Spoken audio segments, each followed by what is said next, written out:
أنفسنا ومن سيئات أعمالنا من يهده الله فلا مضل له ومن يضلله فلا هادي له ونشهد أن لا إله إلا الله وحده لا شريك له ونشهد أن سيدنا محمدا عبده ورسوله أما بعد فأعوذ بالله من الشيطان الرجيم بسم الله الرحمن الرحيم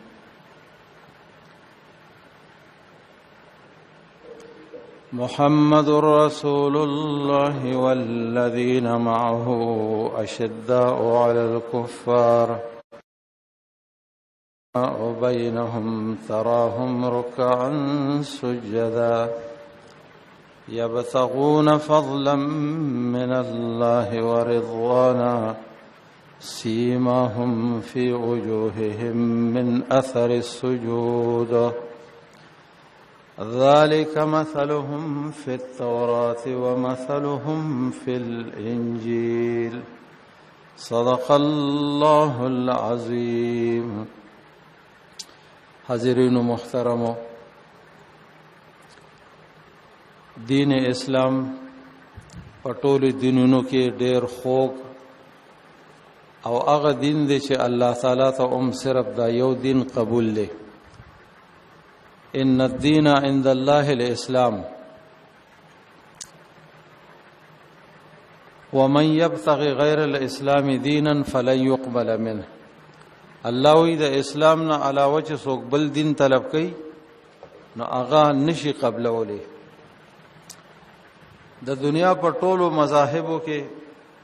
اوچت مذهب هغه صرف او صرف دین اسلام دی. په دې کې هر قسمه د انسانانو په باره کې د انصاف خبرې دي او د بنده دا ژوند تیرېدل چې د دین اسلام په طریقې نو دا د دنیا د ټولو نه بهترینه زندگی چې کومه د اسلام مطابقي. ځکه دی کې د یو الله منلی چې خالق او مالک او د هر څه اختیارمن صرف الله دی او د عبادت لایق الله دی. د الله سره شریک قطعا نشته دی او د الله پاک دا دین چې دی نو دا داسې مکمل دین دی چې که زمونږه د عباداتو خبرې نو مونږ ته الله د هغې مکمل په قرآن مجید ډک دی. د نبی علیه السلام احادیث مبارک د هغې تشریح دا تفصیل دی، وضاحت کوي. نو زمون عبادات هم قرآن او احادیثو کې دي. دا قرآن سبل څه شي، دا احادیث د قرآن نه علاوه څیز نه دی. احادیث هم وحده او د قرآن کریم تفصیل دی، وضاحت دی. لکه څنګه چې دا علم فقه دا د احادیثو وضاحت دی. په فقه باندې بنده په احادیثو باندې پوهیږي او د حدیثو په وجه او په قرآن باندې پوهیږي. نو زمونږ دینی احکامات عبادات څومره چې دي دا په قرآن مجید کې دي او زمونږ د دنیا د حالات او د ژوند تیرول دا د الله په کتاب کې دي، په قرآن مجید کې دي. دا دین ناقص نه دی. د انسان عباداتم په دین اسلام کې شته دی او د انسان معاملاتم په دین اسلام کې شته دی. دا کامل او مکمل دین دی. دا ځکه خو الله وی ان الدین عند الله الاسلام. دا الله په نسبانه که قبول دین دی نو هغه صرف اسلام دی. او نور مذهبونه چې څنګه اسلام راغی، جناب محمد رسول الله صلی الله علیه وسلم راغی، نو هغه ټول دینونه که کم حق دینونه نو هغه منسوخ شول. حضرت عمر رضی الله عنه یو پیر تورات راغسته دی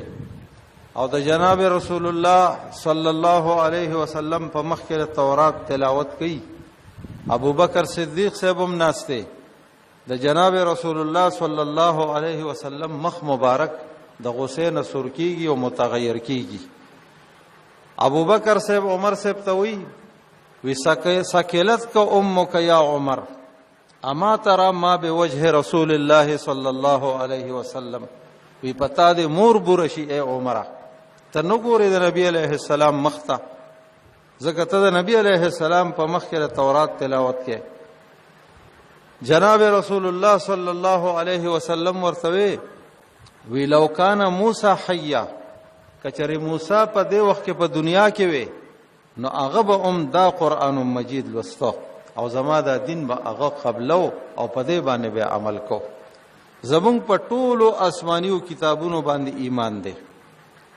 په تمامو آسمانی کتابونو کا تورات ته زبور دی انجیل له قران مجید چې زمونږ استاد ورته امت دا یو معزز امت ته الله ولې یو ډیر عزت والا کتاب ورکړي لکه څنګه چې زمونږ پیغمبر افضل الرسل او معزز رسول له هغه ته هیڅوک نه راسي عبدالرحمن بابا وی خدای مګړه بهشکه چې بنده دی نور یې کل واړه صفات دي فرشتہ نو زمون په تمامو آسمانیو کتابونو باندې ایمان دی تمامو پیغمبرانو علیهم السلام باندې زمونږ ایمان دی دا خدا نور مذهبونه دي قادیانان شول یا دا نورو مذاهب والا چې هغه به زمونږ د پیغمبر صلی الله علیه وسلم ګستاخی کوي حالانکه موږ د عیسایانو عیسی علیه السلام زمون په هغه باندې ایمان دی چې هغه د الله رسول دی او د الله بنده دی هو عبد الله ورسوله د الله بنده دی او د الله رسول دی د عیسایانو په شان موږ نه وایو چې ګنې یا د الله زوی دی او یا نعوذ بالله د موږ بل څوک شریکو نه چرم نه زمونږ داسې خوږ دین چې بده کې د شرک او د الله سره د بل چا د یو ځای کېدو او د سره احتمال نشته او دغه شرک چې چرتم شوی دي نو مشرکان کامیاب شوی نه دي ټول مرزان ستړي کړي دي او دغه شان عبس ژوند تیر شوی دی او د الله تعالی شرک دومره بدی شي چې په د شرک د وجه نه په خلکو په قومونو کم عذابونه راغلي دا غي مثال نشته دی په بعضی قومونو وریز را لاله او هغه تو قتل په غرور او په تکبر کې وزګه هغه خدا الله عبادت کې کو وی هاذا عارض ممطرنا دا د وریز را له مونږ باندې بدا وریز باران وری دا شرک دی وریز باران نه وری باران الله وری دا وریز یو سبب دی دا الله مخلوق دی او چې وریز رو رسیدله نو دا غینه په اور راغی د نوح علیه السلام قوم حضرت نوح علیه السلام 900 کال ځان ستړي کړي دي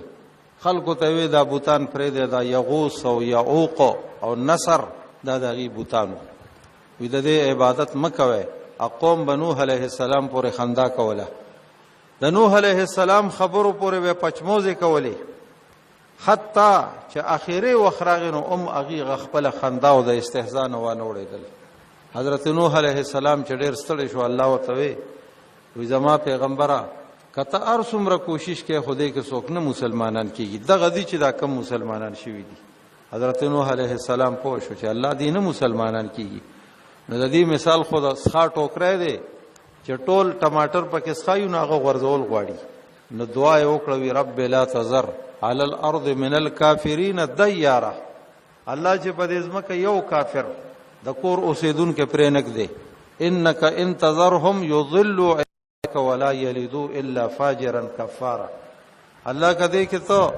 دا کافران پرې دی نو د دې غ بچي به هم کافرانی غټ غټ او فاسقان به فاجران به د نوح علیه السلام قوم تباشو دا زی تباشو الله تعالی نوح علیه السلام ته وصنع الفلک باعیننا زمون په مخ کې زمون نگرانۍ کې کشته جوړه کا کشته جوړه او دی چې براتل نچا به وی وګوره تر اوسه پورې پیغمبري اوسه ترکانی شروع کړي دا قسمه قسم خنداګانې به کولې حضرت نوح علیه السلام ورته د خدای بندگانو د الله دین قبول کې حتی چې خپل زوی د نوح علیه السلام په لار نو هغه ته مو یا بنی ارکم معنا اے بچوړي زمون سره سور شه هغه وتسوي هغه په غرور او تکبر کې وی ساوی الی جبل یعصمنی وی زب غرت او خیجمه غرت او خیجم د دیوبونه په بچم الله تعالی چې دا الله عذاب راشي بیا په وبو غرونو باندې سړی نه بچ کیږي. حضرت نوح علیه السلام وتویل عاصم اليوم من امر الله، دا الله دا عذاب نه هیڅوک بچ کوونکی نشتا. او قران وی فحال بینهم الموج، د دوړو میاس کې چپراله. نوح علیه السلام دا زور ورزوي د لته خانګه وړو، حالانکه دا هغه طاقتورو چې د نوح علیه السلام له کومه کشته دا غي لرګي راوړیو، دا غي یو تخت 70 یا 72 کې ما خپل اوریدلو پر ریډیو باندې جودي غر باندې تختې مونږ شوی شپک تختې قران کې مدي وسوت علی الجودي، دا کشته په جودي غر باندې ودرېدلې و. دا هغه یو تخته اتیش تنو، نو الله تعالی دا هغه مخه تو داغه عذاب ته بیا زور ور نټینګي. د نوح علیه السلام قوم د بت پرسته د وجه نه هلاک شو. ورپسې د ابراهیم علیه السلام قوم هغه د بت پرسته د وجه نه هلاک شو. پیغمبرانو ته څومره تکلیفونه ملو شو. حضرت نوح علیه السلام 900 کاله په خوله یادېږي، دی باندې ستړی شو د شپې او دروازې، او الله ته وی الله دې لما دعوت ورکړې دې د شپې مې ورکړې دې لیلا و نهارا،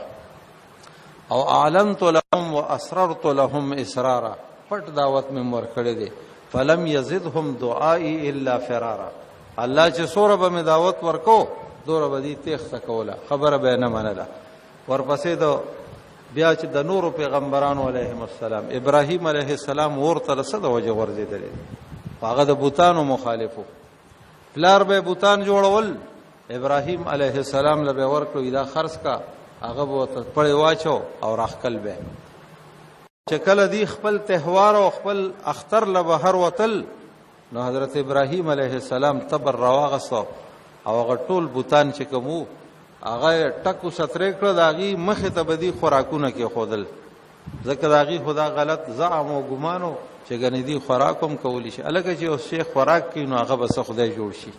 خوراک والا خو محتاجي خوراک ته، او د خېټي